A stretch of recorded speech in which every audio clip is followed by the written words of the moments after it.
கடையில பதிவு பண்ணேன், எனக்கு இலவச அரிசி கொடுக்குறாங்க. இது 4வது முறை வரேன். இந்த 19ஆம் தேதி வரைக்கும் 4 முறை வந்துட்டேன். இப்ப காலையில 10:30 மணிக்கு வந்து 11:30 மணி வரைக்கும் லைன்ல நின்று சீட்டு கொடுத்தாங்க. நான் அப்படி நிழல்ல இருந்தேன்.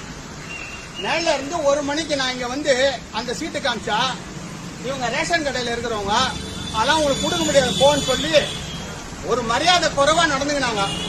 நான் இந்த பகுதியில் 2 முறை கவுன்சிலரா இருந்திருக்கேன்.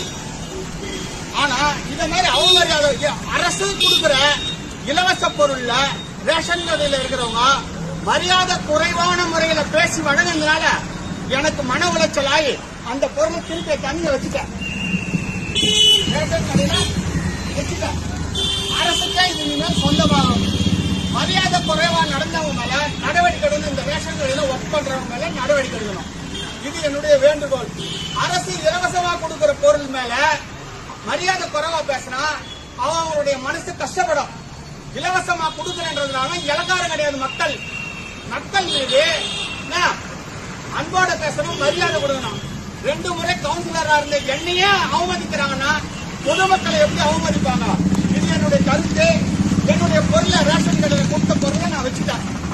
அரசாங்கமே வச்சுட்டாரு.